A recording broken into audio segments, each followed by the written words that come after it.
Hey everyone, how's it going? I didn't want to make this video, but I guess I'll show you why I haven't been posting too much recently. Now, with the Subaru, I came back from a trip to New Mexico.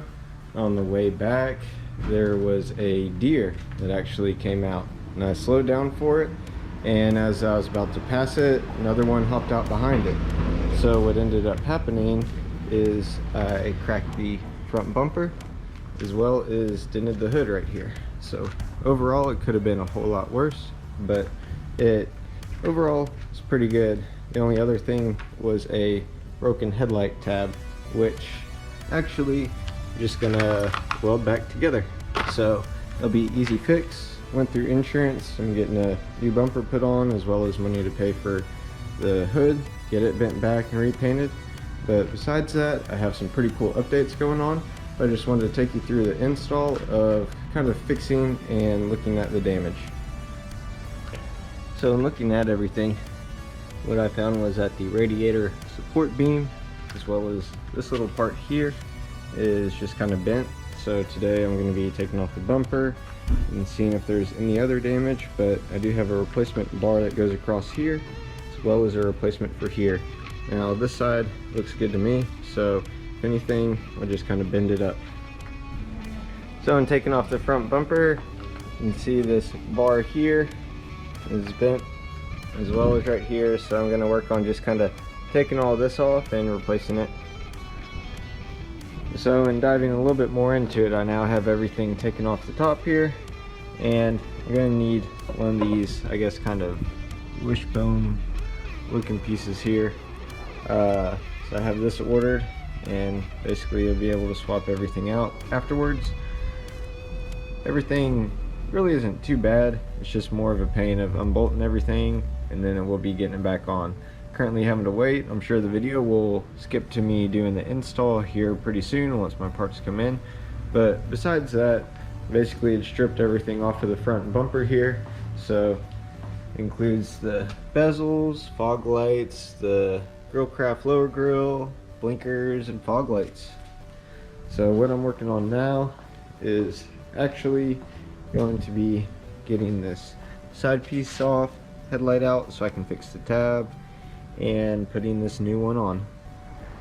So I was able to get this new side piece on, which is kind of a pain. I thought all these parts would be just unscrew, pull apart, bolt on, but in actuality you can see one right here, but that little circle, it's actually welded together, so you have to use a screwdriver and pry it apart, and then I had to use my Dremel to kind of smooth it out before I could put on the new piece here.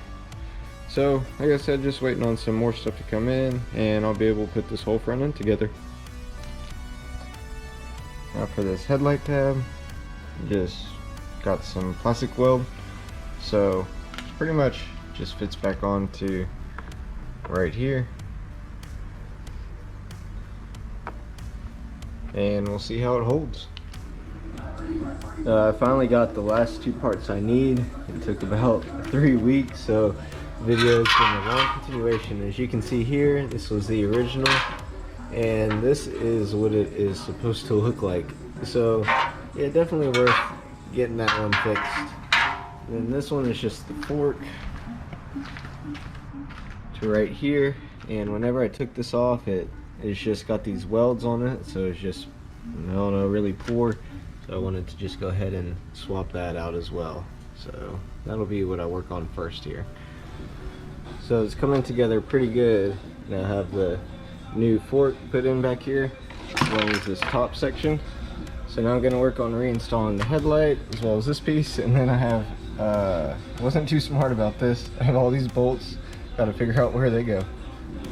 So finally finished everything up. I'm super pumped now, waiting on the new bumper to come in, because that's the only thing I have left. And you can see here, it's this new top part, the single part here, as well as part right here, and then this kind of like Y fork that holds the hood latch. But everything went together pretty easily. I thought maybe the bottom was bent, but actually whenever I put this parent oil cooler back in, it fit perfect top to bottom. So that was my way of really knowing, because if this was actually bent, then this bottom would have a gap, and you can see it fits really snug. So nice that I don't have to replace anything down here. Overall, it wasn't too bad. Like I said, with some of these kind of like pinch welds along here is a pain. That was why I had to buy really this piece and the part behind here, and then this Y fork. But really not too long, just a bunch of bolts. So I hope you enjoyed this video, and like I said, I'm gonna have some awesome stuff coming up here pretty soon. As always, happy driving and enjoy.